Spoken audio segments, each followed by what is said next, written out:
Hello again. As most of you know, my name is Attorney Sean Shaw, and you're listening to Vanguards of Democracy on WTMP.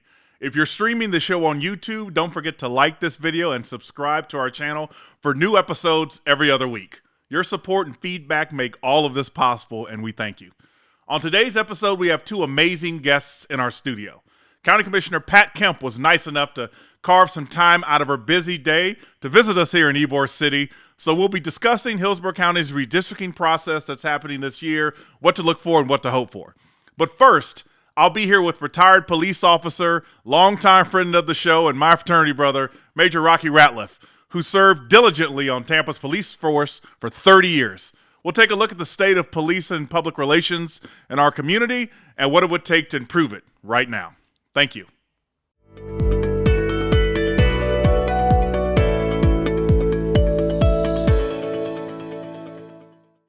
All right, thank you. We're back here with our first guest, and that is Major Rocky Ratliff, also my fraternity brother. Rocky, thanks for coming today. If you're not watching us on YouTube, you will see that Rocky is decked out in purple and gold, and if you know, you know.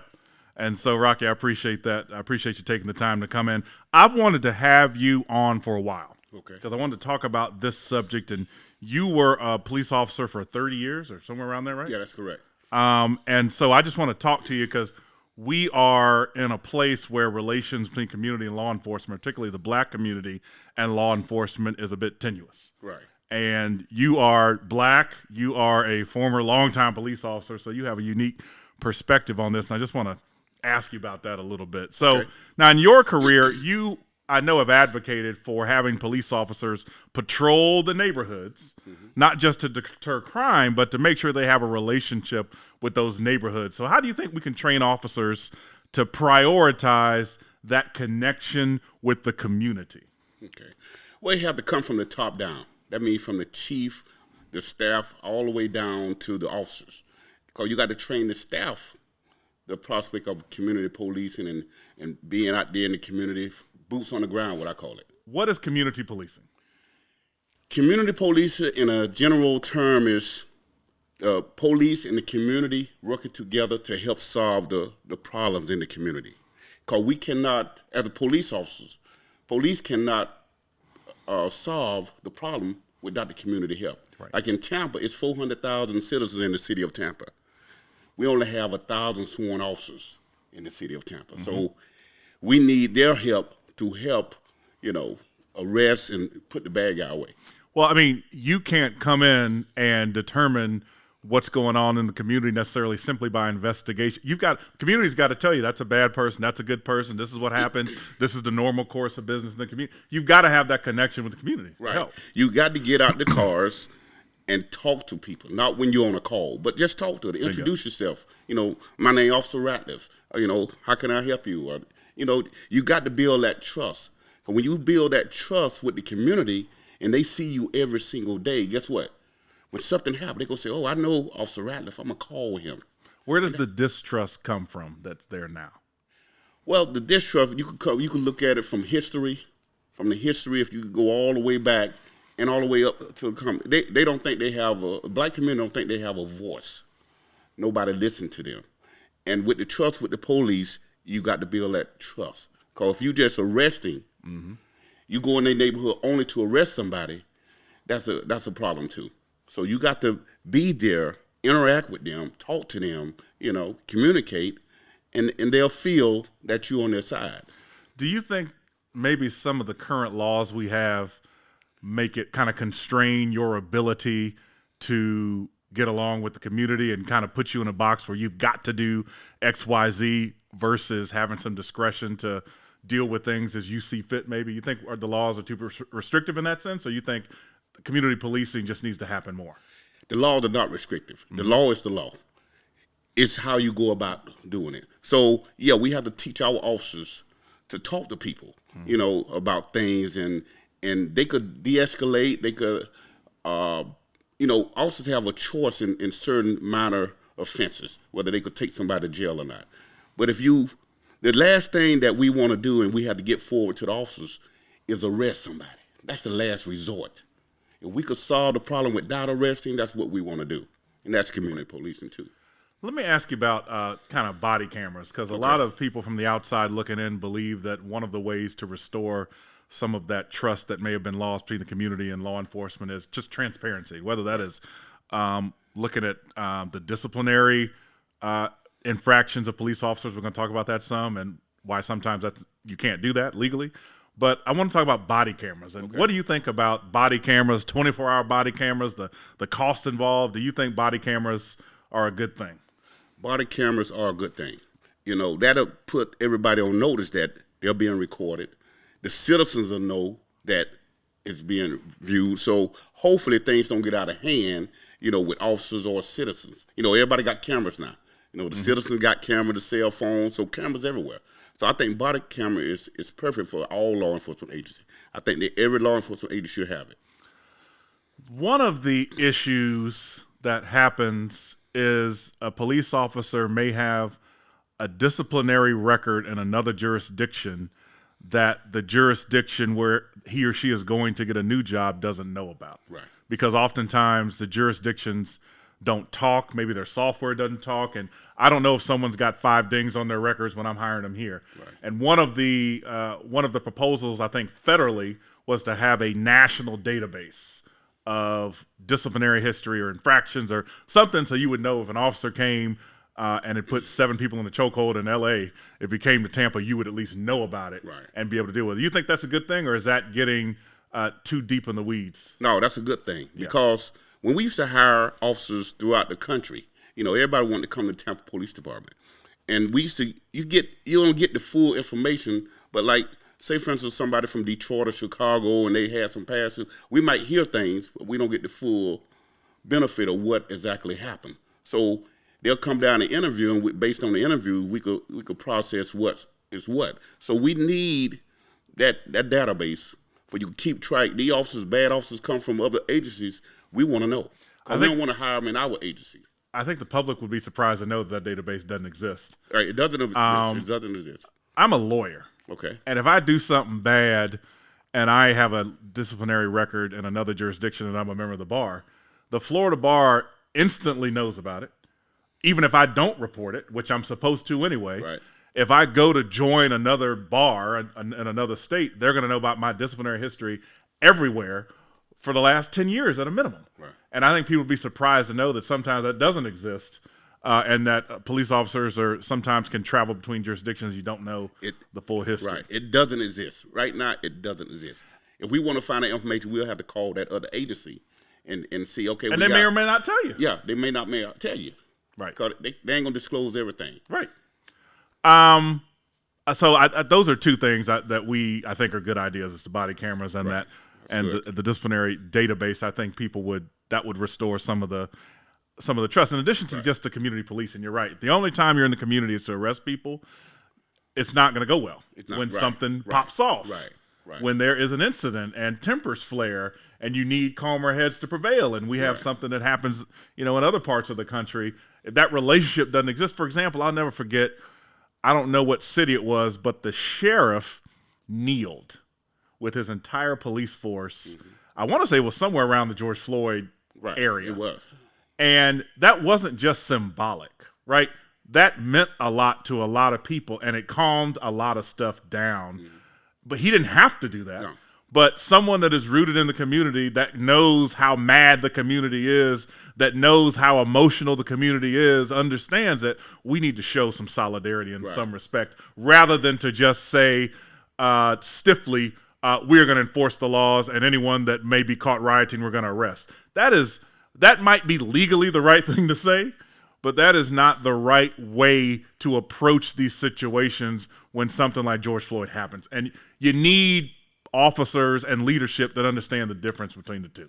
Well, you need also with compassion. Bingo. With empathy. Bingo. You have to know, like you said, he got on the knee. Yeah, he was in the community. He dealt with the community, so he know. It ain't just black and white, like, hey, enforce the laws, like you said, hey, he did this, it's a violation, so we had the right.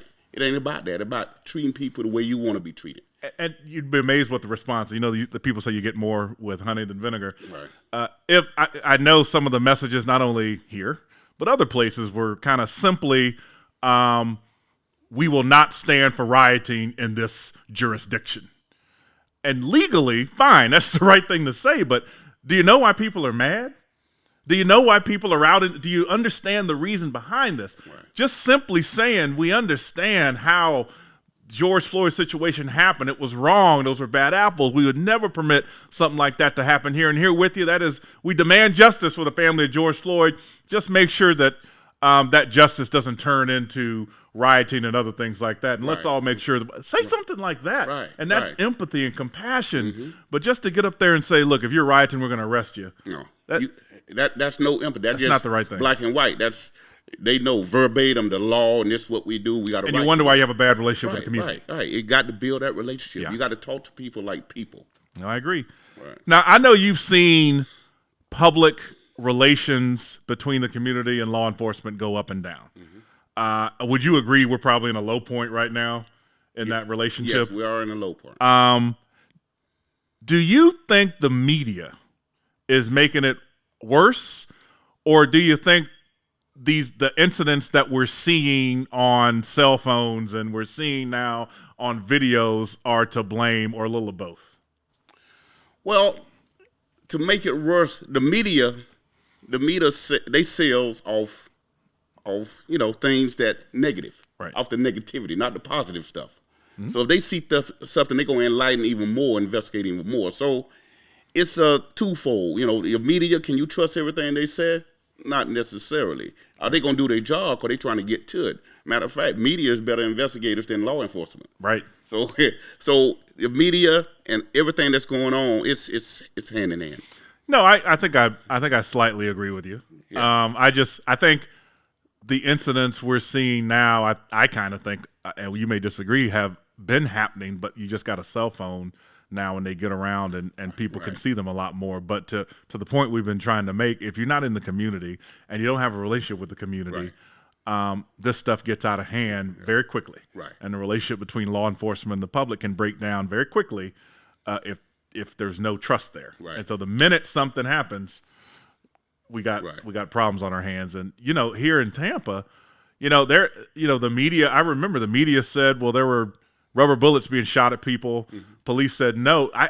There's literally a dispute as to whether rubber bullets were being shot or not. Like we can't even agree on the facts sometimes because of not only the lack of trust, but the media saying two different things. But it go to both sides. It go to the police, and it go to the community too. Right. The police got to, be able to communicate, that community engagement with the police and the police with the community. It take both. It ain't just one side. I understand, and I don't want to be unfair to law enforcement. Right. Listen, that's a tough job, and the split-second decisions you have to make, and how that's just a lot going on. Right. But my perception, I'm gonna be very candid here, turned around this George Floyd stuff. Like I could feel myself personally turning when I was seeing these videos and I was seeing the interactions, not just George Floyd, but that just happened to be on camera, but the other ones that we were seeing around the country, and then the reaction to it from certain segments of this community in America is what started turning me. Right. Whereby a certain segment would say kind of police can do no wrong. And that if you shouldn't be breaking the law, police will be nice to you if you don't break the law. That's the most racist, insensitive, lack of empathy thing I've ever heard in my life. Right. So there's a little, you're right, there's on both sides, but I'm just being candid. I felt myself when I saw some of these videos and people saying back the blue and under all circumstances, and if you don't run for police, nothing bad will happen to you. That's just not true. Particularly those of us that are black know that is not necessarily true, just like it's also not true that all police officers are bad and all police officers are not good. Right. And we got to be clear about that and understand, I think, where both sides are coming from. That's why body cameras, I think, are great because, look, it's just on camera. Right. And if you turn the camera off, I think there should be punishment immediately right then for turning the camera off because, a lot of these incidents we've seen around the country, mysteriously the body camera goes off right when the incident starts. Right. There ought to be some huge punishment if your body camera goes off because you turned it off. Oh, yeah. With the Tampa Police Department, you turn it off, there's some... Oh, good. We got policy and procedures for everything. Also, getting back to your point, what you were talking about in the George Floyd and all this stuff that's going on, like I said, it's still... the officer, I was hurt. Yeah. When that happened to George Floyd. Yeah. As a law enforcement officer, to see the officer doing what he did, I couldn't understand. I was crying. Mm-hmm. So we had a protest. Yeah. It's things that it didn't make sense to me how that happened. So, but we got to just, I know we got to get better at it. We got to get better. Yeah, all around. And that was, I often wonder if the whole thing wasn't on video, would the trial have ended the same way? Well, if it wasn't on video, I could tell you this. Right? Yeah, it would have been a different because way. You don't know what the other officers there would have said. You don't know how they would have testified. You don't know if they'd have been charged, because the other officers were charged as well because they sat there and watched them do it. And when you got video showing everything, it's a whole different ballgame. And then they came up with another PSA at first. It was different. It said totally different. I mean, that's then what's when the crazy. video came out, they had to recant. He died of like respiratory failure or something. They didn't have nothing about use of force, knee on the neck, nothing like that. None of it. And that's why if the video wasn't there, the video wasn't there. And how many incidents have we had where the video wasn't there? A lot. Is what is scary. Now, this is one item that folks have suggested when they were talking about police officer, maybe de-escalation of incidents, that every call doesn't require an armed police officer to show up. Maybe some calls, it would be appropriate for a social worker or a mental health person or some kind of person that is not necessarily an armed police officer showing up on calls. Do you think that is viable? Do you think that there are certain calls where we can have some kind of community specialist, mental health expert, social worker show up instead of an armed police officer? Yeah, I think that's viable. I think because we as officers, we show up to every call. They expect for us to be lawyers, doctors, social workers, therapists, everything. Like when they call us for, okay, this guy, he got mental issues, but he got a knife in his hand. Now you're gonna need a police officer and a social worker or mental health person on that call. Because what we want to do is talk to them. Right. You see what I'm saying? So that will benefit law enforcement agency. Because even us as law enforcement have been saying that. Say, look, we can't do everything. Right. So special mental health people, social workers, they can help us. That'll be great for law enforcement. Yeah. No, I think that's a good thing. What else? We've talked about some body cameras. We've talked about the federal database. We talked about community policing. Mm-hmm. Is there anything we're missing to try to improve the relationship between community and police, or is it kind of a combination of what we've been talking about? It's a combination, but everybody got to get on board. In different agencies, it's not coming from the top down. Yeah. When I was I worked in all three districts. We have three districts in the city of Tampa. I worked in it all.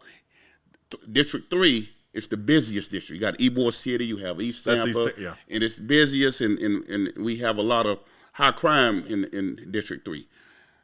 When I was there as a major, I reduced crime, violent crime and all crime, 25 consecutive months. That's over 2 years. Mm-hmm. Reduced crime. I remember when the chief met with me, he said, Rocky, crime is down in your area. What are you doing? Your arrests are down. Your violent crime are down. Your shooters are down. Your homicide are down. Your traffic stops are down. What are you doing? I said, community policing. Then I explained to him what community policing is. We got to get the officers out the cars. We got to get in the community, talk to the community when you're not on a call. If they see you, if you work a certain zone, they see you every single day, and you build that relationship. Yeah. Guess what? When something happens, they're going to call you. Or they'll call you before. Yeah, I'll call you before. Or I got a prime example. Before I left, I retired in 2018. Before I left, about 4 months before I left, we had a shooting in East Tampa. I was sitting in my office. I was on the computer, and I would listen to the radio. A call go out and say, hey, it's a shooting up on 28th and Lake. 28th, 29th and Lake. Mm-hmm. So we all know where that is. Yeah, we all know where that is, 29th and Lake. Uh-huh. So a guy got shot in the head, he died. So after that call go out, I said, let me get ready to go to the scene. I'm the major and the commander. I was going to get ready to go to the scene. So 30 seconds later, after that call go out, I get a phone call. I'm in my office. Person said, Rocky, such and such, this person just shot the person in the head and he fled. I know who did it. I already know who committed the crime and, where he went. Mm-hmm. So that's community police call. I've been in the community for 30 years. So they called me. So I went to the scene. At the scene, it was the homicide major, and I had all his detectives there. So I get there, and everybody, hey, Rocky, they want to talk to me. And then the major come up to me and said, Rocky, how you know all these people? They your friends? I said, community policing. So I've been in the community for years. Then I told him, said, look, this is what happened. This is the suspect who shot the victim. They said, how you know that? Community policing. So what I'm saying is, if you have that rapport with the community for years and years, they help you solve crime. The major crime, a homicide. If you are reducing crime at the same time reducing arrests, and at the same time reducing shootings, that is, right. I didn't know you could do all that at the same time. Yeah. But I have my guys talking to people. Mm-hmm. If they find out that, look, we had some shootings over here, I said, go and the community people come to us and say, hey, this guy JoJo, this is a fictitious name, JoJo doing the shooting. Instead of waiting on JoJo to be involved in another shooting, I tell my officers, hey, go find JoJo, go to his house, talk to him and his mom. Mm-hmm. Now we go talk to JoJo, and JoJo, hey, JoJo, we hear you doing shooting. We ain't got enough to arrest you, but we going to be watching you. Guess what? JoJo ain't doing He ain't that. shooting. Shooters went down. Yeah. You see what I'm saying? Even though we ain't arrested nobody yet, shooters went down. And then by months and months, we developed probable cause to make the arrest. Yeah. So that's how you have to do it. You do it. You can't do it the old-fashioned way. You got to do it the new way. Talk to people. No, that is the old-fashioned way too. Is talk to people. Yeah, that's good. That's true. Well, brother, I appreciate you coming on here, and like I said, Rocky is in the studio wearing purple and gold, and talking in a way that he is an Omega man, because he's telling us the real deal with this with these relationships. So, Rocky, I appreciate you coming in, and we will be back with the next segment with Pat Kemp. So stay tuned. Thank you.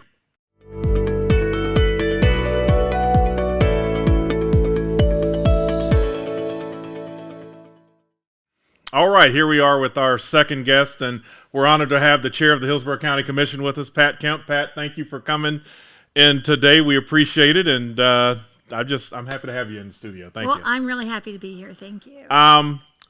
Give just a short background. We all know you're the chair of the commission, but some people don't know maybe what you did prior to that and how your path got you to where you are. It's an interesting kind of circular story as to how you got here. So let us know a little bit about that. I actually spent at least 18 years in radio. I spent 10 years as a news director at WUSF Public Radio. Nice. But I grew up in Washington, D.C. area where my family had been for generations, a big Irish Catholic, 8 kids family, and I'm right in the middle, and ended up here in Florida about 35 years ago, in Tampa exclusively.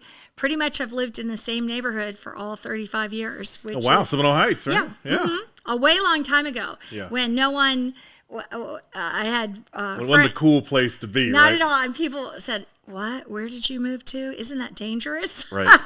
And it never was. And it was undeserved, I think, a reputation. But I've always loved the area and always lived in houses that were 100 years old or older. Just used to that. And it is nice, the walkable. I mean, what I love about it is, and it's really changed recently, which is the last decade or so, but it's nice to be able to, instead of used car lots, to go to some restaurants. Correct. And some little places around that I can just walk to. I love it around here, yeah, and really enjoy. There is always a couple little things, but now it's a great. It's always been a great place to live, but it's a really, really great place to live. Well, and you used to work with our Congresswoman now, Kathy Castor. That's right. She and was on the so commission. What happened was after 18 years, and I had a 1 and a 3-year-old, I went to, I don't know what I was thinking, but I went to law school. I don't know what a lot of us were thinking, but we did it. At Stetson. Yeah. And I got my law degree, and I did a number of things. I actually worked as an aide at the state legislature for a couple of years for Representative Sarah Romeo. Mm-hmm. I arrived there at the year of 2000. That was right. a memorable year. And then I went to work as an aide for Kathy Castor when she was a county commissioner for several years, 2003 to 2006, before she became a congresswoman. I did a little bit of time in her office as a congresswoman, and then I went and did some off and on. I worked for legal services for a couple years as a lawyer. I worked for some private law work. No, that's a lot of good stuff in there. I should say, actually, through it all, I was a big community activist. For years, I started the Seminole Heights Neighborhood Association when there was none, some 35 years ago. I worked with Sierra Club. I've been a transit activist forever. It seems like there was, I could probably go through my list, but a conservation chair of Sierra Club. No, I just said, yeah. I wanted people to have that depth of knowledge of the background because it speaks to what drives you. And as that's county what drove commissioner. me actually to run for office. And that's how I ended up running for office, is that actually 2 other women had dropped out when they were for county commission, and it stayed without a Democrat running for 3 months, and I finally got in. No, that's a big deal, and it provides context as to why you're so good on the commission. Let's talk about the county commission for a little bit, just in generalities. What are the major things going on in front of the county? I can imagine COVID might be one. I would imagine transit's one. I would imagine some redistricting we'll get into. But what are the major things going on in front of the county commission right now?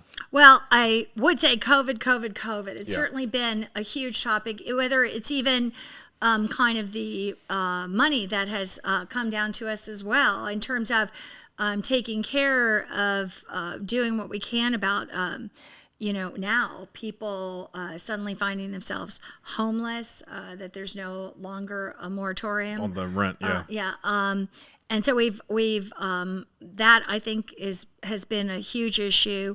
The transit is more a issue because I'm a member of HEART, and I've always had this great interest and advocacy for transit, good transit for here.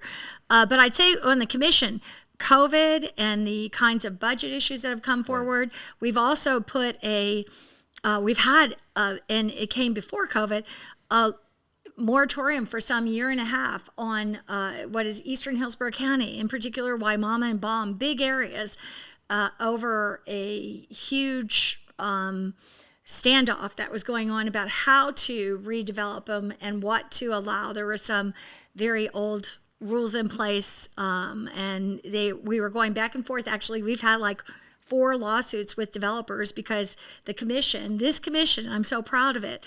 We started taking a stand a couple years ago, and we were sued by developers. Now, 3 major suits that they threatened. And we stood up, and they took them to court, and they lost every one of them, by the way. Nice. And they were very, they supported Hillsborough County, us taking our stand to say, no, we're not going to let this be developed this way. Right. So we have been really active on that, and we're working out a new plan. That's why the moratorium has been there, and we'll see what we can work out for the future. The problem has... And I think this has been, for me, something for the last 4 years that I've been just like a dog with a bone all over it, is Hillsborough County notorious across, if you compare us to any other county, Republican, Democrat, Pasco, Manatee, Polk counties, we have not charged impact fees. Impact fees are the fees that you charge to new development. We're one of the fastest growing counties in the nation that you charge to new development to pay. In particular, the big ones are sewer and wastewater, schools, our roads, and then you have fire rescue. You have other places like Manatee County has law enforcement, community buildings, and everyone has parks. Our fees have been not even a little bit low or somewhat. They've been utterly and absolutely shameful for decades, shockingly so. And it caused a crisis in our schools because we have this fast-paced growth going on, and there's been no money to build schools because the impact fees that Pasco and Polk and Collier County, Lee County were regularly collecting, which were way outsizing ours. We didn't have fire rescue. We're behind like 32 stations. We're behind like 30 schools. I mean, it's just been unconscionable. And we've lost more than, I would say, I calculated it out because I've been the one driving this, and we have successfully caught up on almost everything. But just think about having decades of not having money for infrastructure. We've lost, I figured in the last decade, conservatively, $1.5 billion that we I know had. you, the developers, aren't fans of this commission, but I would take that as a badge of honor. I do. Quite frankly, as to how things are going right now. Like, it's time to, at least at a minimum, catch up. Yeah. At a minimum, catch up. And we won't be there because we have that backlog that's just, and we can't use that money to pay for that. This is just for new stuff coming on. First, do no harm.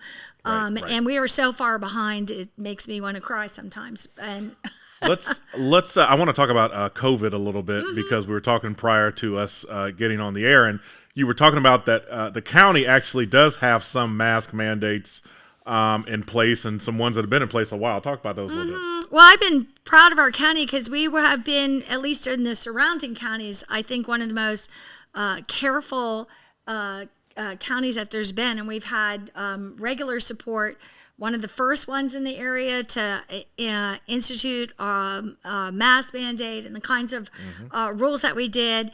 And we, everyone else, surrendered them. What was the mandate? The mandate was that they had to, in local businesses, that you needed to have masks. We had rules about 50% occupancy on bars and restaurants, unless you're outside. And we had, but we were very strong about the keeping people safe, and the masks did that. They were amazingly effective. Isn't funny how that works? The whole show we could do about COVID and the vaccine and the masks and all the stuff behind it, but we that's another one. But it is very unfortunate. I've talked about this on the radio before, that opinions on masks and opinions on vaccines break down almost purely on partisan lines, and that's really sad. If you can't believe the CDC, I don't know who you can believe. Let's talk about transit just a little bit, because I had the honor of being on the IOC commission, which was the commission that was kind of set up from the tax referendum. I had to be careful how I say this. They were set up to vet projects that would then go to the commission to be funded. That is what it was set up to do. Unfortunately, the courts struck it down because they interpreted the language as saying that the committee was actually the ones in charge of spending the money, which we weren't. But anyway, so that the tax money was struck down. And so we had a lot of good projects lined up, from Plant City to the city of Tampa to, all kinds of cool things were going to happen. But what now, in the midst of that tax being struck down, does the county commission intend to put that back on the ballot, or what are we going to do to make sure we're able to try this again? And as you can imagine, I'm asked about this like more than almost anything. One day we had a committee that I was a chair of, one day we didn't. And I've tried to explain, because people thought whatever we did, I said the courts struck it down because they decided that a community group couldn't put forward the ballot issue. That was the problem. And I said, if the commission could have always put it forward, but the former commission wouldn't do that. And that's why we had a community group that successfully did this. And the courts decided they didn't care for that. So now the commission, I believe we have a commission now that will put this forward, and will put, I think, something that was pretty similar to what was put before. I think there's pretty strong support for doing that. I certainly intend to do that. I think it was a great process.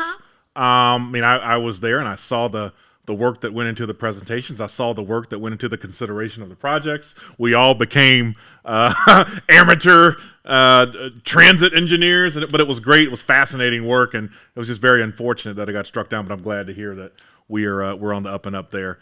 Let's talk about, if we can, redistricting a little bit, because that is not only going on at the state level, but it's going on in the county level, and it happens every so often. Just give us a background on what redistricting is, how often it happens, and what does it mean? Okay. I'll tell you first, because I know very few people are familiar with the county commission, but we have 7 commissioners.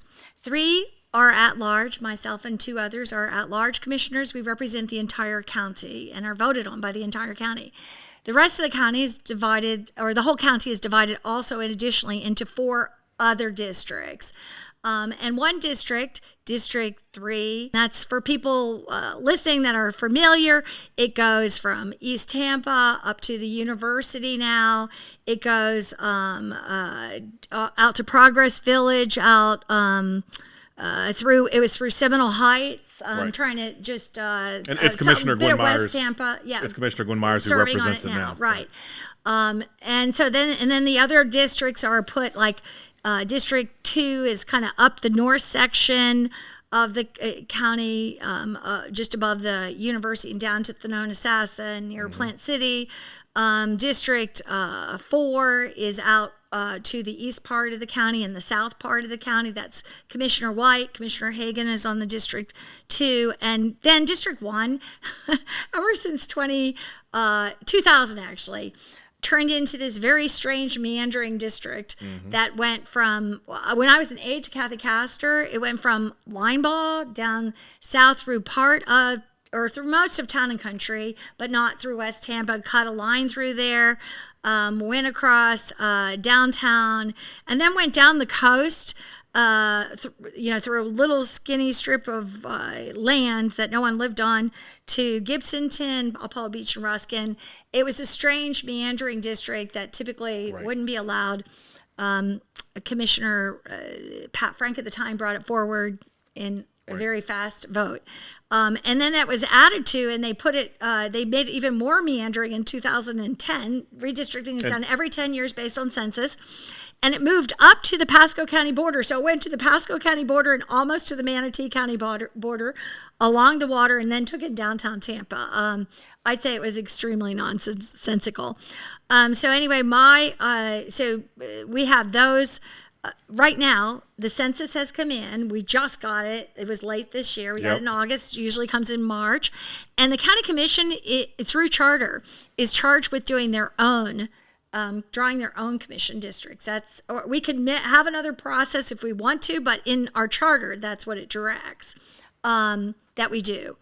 I worked myself on a map that I did to try to make sure within the law and within what we would want to do, that District 3 stays a strong Black access district. The reason I call it that is it's not majority minority, but it is, somewhere in the 30s. District 1 as well, I kind of compacted it, and because it was always nonsensical. I mean, but we're in the process of drawing these maps now. Right. You've drawn one, and some other commissioners have offered some. The staff has offered some. The point is, if you're doing it right, I think, is to make sure these districts are compact. They're not gerrymandered. Clearly, the District 3 remains a viable African American seat. And they're approximately equal in population. And that they're all equal in population, right. So this happens on the county level, the state level, the same thing is happening. And from what I can tell, you all are already doing a more transparent job than the state, because the gerrymandering going on there is well, pretty that's traditional. It's pretty obvious. But I just wanted to make sure everyone knew that this process is going on now. And when we have these hearings on maps, people need to go to it. You need to know where your neighborhood is on which map and all these sorts of things, because these maps determine who's elected to what. They may determine, other things too that I don't want to get in here. But they're just super important as to who represents what district. And so particularly in a county like Hillsborough, that's just the population is booming in certain parts. You've got to draw these right, or else you'll have someone representing an area that doesn't belong representing that area. Right. So it's super important. Can we talk some about affordable housing? Because it's one of the things that comes up. I don't care what office you're running for. Affordable housing is in your platform. But it means different things to different people. What is the county doing on affordable housing? And I know some people are going to want to know, new construction, is there an affordable housing requirement in the county? How's the county do affordable housing, maybe? Well, and I'm not remembering the term at this second, but there used to be an allowance that you could require in many places across the country, require that when a development happens that a certain percentage of the development is made affordable. They were doing that in Miami-Dade and Broward, I think. They never had done that in Hillsborough County, and I've been a commissioner for 4 years. So they had never done that. But the state, just about a couple years ago, preempted any local community's ability to do that. So now Miami-Dade and Broward can't even do that. You can no longer have affordable housing set asides in new development because the state came and told you you can't do that locally. I just want people to be clear. Preemption is a fancy sounding word, but essentially what it means is the state told the local folks you can't do locally what you got elected to do and what you know best. Right. Okay, just checking. Yeah, no, you got that right. So that was done. As well, the voters voted some years ago to put aside a big fund for affordable housing, as you well know, known commonly as the Sadowski Fund, from doc stamps that were done on real estate. So it made a lot of sense. And the voters, by wide margins, thought that should happen for affordable housing. And year after year after year, the state is what they do, sweep that fund and just put it into general revenue and ignore the affordable housing needs. Many times that fund would have meant to Hillsborough County $10 to $15 million a year. In that over the last 10 years, it's over $1 billion in affordable housing money that's been swept. Yeah, no doubt. Swept to pay for tax cuts and vouchers and prisons and other stuff. Yeah.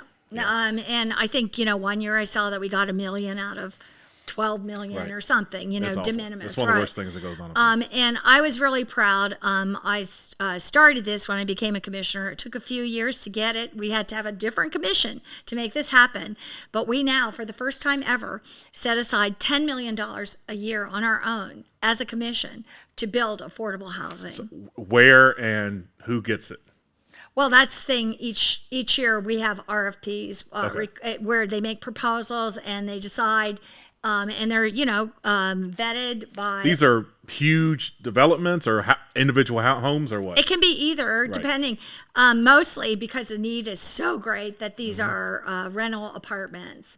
And I've been to several of them where you've done ribbon cuttings, and I'm really proud of, they're really nice places. I mean... if you don't know, I'm going to... don't worry about it, but I get asked this question all the time, and shout out to Robin Lockett, who I'm sure is listening, and if she could call in, she would ask, what's affordable housing? What's the number? Oh, it's a complicated formula that they do by different, but one of the things we did is we can set our own standards. They usually do it on a tiered basis, like, maybe there's like 40% of the people could be under, or 30% of the residents can be under 40% of the average income, and another 30%, and it depends on the number of children. But it's just very formulaic, and they make it so they have to set it aside so that they have a formula that will continue to support the housing, so that it's. But there's a formula. Yeah. Like there's no. You plug in numbers and it spits out yes or no. Now, it's fairly complex, and I don't have it in my head, but I can tell you this. We pushed very hard, and while it might not sound, we pushed very hard to have the very top of the formula for anyone be 80% of AMI, average median income, not 100% and not 120%, which we had been pushed to do, and is sometimes true under some other standards that are used, that we would do 80% because I have talked to affordable housing experts in this area that say that that's a good thing, doable, and you can still have wonderful places. And that's not everybody at 80%, but that it's the top of the formula that we use mostly. And there's a sense, too, that we want to do some single-family homes, not much, because the need is so desperate, But to have that, and I will tell you, one of the things that deeply concerns me, and I don't even know what to do about this, and I'm going to bring it up at the commission soon. I don't think people are aware of this. I still don't have my facts on this. Apparently, in Hillsborough County, we have 10,000 homes that are owned by two major corporations speculating. They buy the homes, then they rent them. So apparently in Riverview, there's quite a bit of this going on where they're targeting very desirable properties, 3-bedroom, 2-bath, in a good school district properties, and just, younger people or people that just are looking for a reasonable price can't even do it. These corporations are going in there for cash, just buying them, and then they rent them. And what that does, and people, and I see a lot of, I think it's rhetoric and propaganda in the paper saying, "Oh, well, this is what people want now." I don't think that's true. People want an affordable house, and they want but that's hard. And they want to build wealth themselves. They don't want any other corporation to me. It would have to be a federal solution of some sort, like businesses that are in this, like a high tax or something. No one minds multifamily. Right. That's a whole nother thing, and multifamily luxury housing, whatever you want to do, But I think when they start buying up in the thousands, single family homes that are an opportunity, I mean, we can't ever combat that. We don't build anywhere near that number of affordable housing apartment units every year, and it's not just what the county builds, but there is some private development that does that too for density bonuses and some other things. But we can never keep up with the demand. I wanted to bring out the specifics about the affordable housing stuff because I know that I would have callers who would call in and ask, where and how and which buildings. And I'm glad that you gave some context to that. We're getting to the end, so I want to give you one kind of softball question. If you've got a wish list, if you've got something that you could snap and county commission would do it, what would that be as we get to the end here? I just say that, really my goal is the common good. I'm just looking, I always think about where the middle person is, working family is, not where the whole glitzy, bring in the whatever and fund that. There's a lot of push to always do that. And I just want to see people be able to have decent lives, decent salaries, decent pay for their work, that they have, that they're able to raise their children and not have to scrape, and, that they could take a vacation. That may be too much to ask without working 3 jobs, and can spend time, that they have health care, that their schools are decent. Even though that's not under our control, we can help that some. And in fact, that's one of the things I did, was a major doubling of impact fees for schools to start supporting our schools. I just like to, my wish, and to have great, I want to see we have the most underfunded transit system in the nation for a metro area this size, not by a little bit, but by gigantic leaps and bounds. My wish would be if we could just get to the middle range, not even asking for the fanciest first class system, but I think we need a strong, great, transit system, because to me, you can save any family $10,000 a year per vehicle if they can do that. And if families can live with one vehicle, where here they have to have 2 and 3. If they can do that, there's nothing more, I think, that can give people opportunity and lift them out of bad circumstances. We got to get people to work. And I knew that you would get to transit when I asked the wish. You got there. I knew you would get there. So I want to thank you, Commissioner, for being here, and thank you for all the work you're doing. And we appreciate you. This was our final segment this time, so we appreciate it. We're going to get you to sign your portrait here while you're in studio, and give us your autograph. Right, you're famous, so we appreciate that, and we appreciate all the listeners and viewers today, and we will be back next time. Thank you. Great, thank you so much. Thank you. Vanguards of Democracy is brought to you by Vanguard Attorneys, a Florida personal injury law firm located in Ybor City that's been in practice for over 10 years.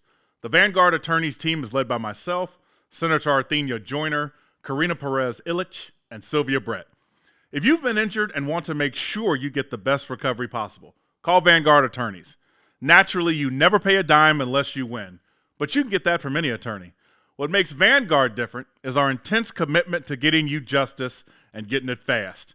If you've been in an accident, call us at Vanguard Attorneys, 471-4444. Call us for a free consultation. As always, you can listen live on WTMP 1150 AM in Hillsboro, 97.5 FM in Pinellas, live on WTMP, and also on AM 1150 WTMP.com on your computer, or you can download the app or the TuneIn app on your cell phone. Remember, this show is pre-recorded. It is on YouTube. Just search for Vanguards of Democracy. But because it's pre-recorded, that means I won't be able to take any questions from the studio. But don't worry, we will be in the studio very soon so that I can take questions from my listeners, and they can't wait to get there. Thank you.